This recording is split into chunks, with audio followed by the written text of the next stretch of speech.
ঐকমত্য কমিশনে বিএনপির দেয়া নোট অফ ডিসেন্ট গণভোটের মাধ্যমে খারিজ হয়ে গেছে বলে মন্তব্য করেছেন জামায়াতে ইসলামের সেক্রেটারি জেনারেল মিয়া গোলাম পরোয়ার। বলেন, গণভোটে ৭০% ভোটার সংস্কারের পক্ষে জনরায় দিয়ে বিএনপি নোট অফ ডিসেন্ট প্রত্যাখ্যান করেছে।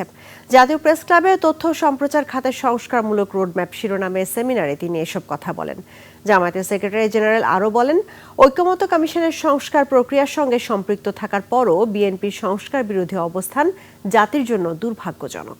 জুলাই সনদ ও গণভোটকে আলাদা করে দেখানোর মাধ্যমে জাতিকে বিভ্রান্ত করার চেষ্টা করা হচ্ছে বলে অভিযোগও করেন জামায়াতের সেক্রেটারি জেনারেল।